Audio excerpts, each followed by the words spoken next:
नमस्कार दोस्तों, one India में मैं प्रशांत आप सभी का स्वागत करता हूं। कहते हैं कुछ कर गुजरने का हिम्मत हो तो बड़े से बड़े पहाड़ को भी हिलाया जा सकता है। 1896 में पहला अंतर्राष्ट्रीय ओलंपिक हुआ था। भारत ने समर ओलंपिक 1920 में पहली बार इसमें भाग लिया था और तब से लेकर अब तक भारत हर बार इसमें भाग लेता आया है।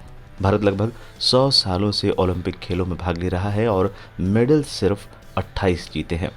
28 मेडल में से 9 गोल्ड, 7 सिल्वर और 12 ब्रॉन्ज हैं। उसमें भी हॉकी का योगदान सबसे ज़्यादा है। हॉकी में देश ने 8 गोल्ड मेडल जीते हैं। बाकी खेलों में भारत एक एक मेडल के लिए दशकों तक तरसा है।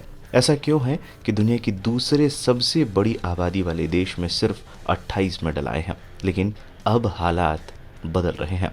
अब नई पीढ़ी इसे बदलने को जैसे ठान ली हो। जल्द ही टोक्यो में ओलंपिक होने वाला है। जुलाई 2021 से खेलों की शुरुआत है और इस बार के ओलंपिक में भारत की तैयारी भी शानदार लग रही है। हाल में कुश्ती, निशानेबाजी, तीरंदाजी के अलावा कई खेलों में भारत ने अपने नाम का डंका बजाया है। अब एक और खेल में भारत का डंका बजाने के लिए तमिलनाडु की सीए भवानी देवी तैयार हैं। भवानी देवी ने एक ऐसी उपलब्धि हासिल की है जो अब तक कोई भी भारतीय शख्स हासिल नहीं कर पाया है। भवानी देवी ने इस साल होने वाली टोक्यो ओलंपिक का टिकट हासिल कर लिया है। वो इन खेलों के लिए क्वालिफाई करने वाली पहली भारतीय तलवारबाज बन गई हैं। उनसे पहले कोई भी भारतीय तलवारबाजी में ओलंपिक के लिए क्वालिफाई नहीं कर पाया था। भवानी देवी ने समायोजित आधिकारिक रैंकिंग के आधार पर ओलंपिक क्वालिफिकेशन हासिल किया। विश्व रैंकिंग के आधार पर 5 अप्रैल 2021 तक एशिया ओशनिया क्षेत्र के लिए 2 जगहें थी।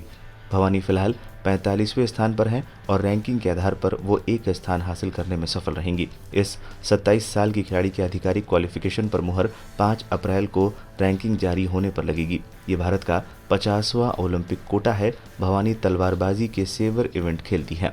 2004 में चेन्नई के स्कूल में तलवारबाजी के साथ अन्य खेलों के ट्रायल हुए। दूसरे खेलों में कोटा फुल होने के बाद केवल तलवारबाजी के लिए जगह बची थी। वहीं से भवानी देवी के तलवारबाजी का सफर शुरू हुआ और आज देश की सबसे बड़ी तलवारबाज खिलाड़ी वो बन गई हैं। साल 2010 में उन्होंने एशियन चैंपियनशिप में कांस्य पदक जीता था। न्यूज एजेंसी एएनआई से बात करते हुए उन्होंने कहा, जब मैंने इस खेल की शुरुआत की तो सिर्फ खेल का आनंद लेना चाहती थी। उन्होंने आगे बताया, लंदन ओलंपिक्स 2012 के बाद उन्होंने खेलों के इस महाकुंभ में पहुंचने का सपना देखना शुरू किया। मैं खुद को भारत के लिए ओलंपिक्स खेलते हुए देखना चाहती थी, लेकिन मुझे ये पता नहीं था कि इस सपने को सच कैसे किया जाए। भवानी देवी ने बताया कि साल 2015 में उनकी ये खोज पूरी हुई जब उन्हें भारतीय एथलेटिक्स फेडरेशन और अन्य स्रोतों से आर्थिक मदद मिलनी शुरू हुई और जब सरकार की तरफ से मदद मिलने लगी तो लगा अब टोक्यो ओलंपिक्स का सपना पूरा हो सकता है। भवानी देवी ने बताया, उन्हें नहीं पता था कि क्वालिफाई कैसे किया जाता है। इसी कारण वो चोटिल होने के बाद टूर्नामेंट में हिस्सा लेती रही और लगातार अनुभव के साथ इस मुकाम पर पहुंची जहां पर उनकी मेहनत सफल रही। भवानी देवी की इस उपलब्धि पर पूरा भारत गदगद है। अब पूरे भारत की आशाएं उन पर लग गई हैं कि ओलंपिक में इस बार न सिर्फ भवानी देवी शानदार खेल दिखाएं बल्कि तलवारबाजी इवेंट में कोई पदक भी जीत कर देश का नाम रोशन करें। फिलहाल के लिए इस वीडियो में इतना ही। तमाम स्पोर्ट्स अपडेट के लिए बन रहे वन इंडिया के साथ।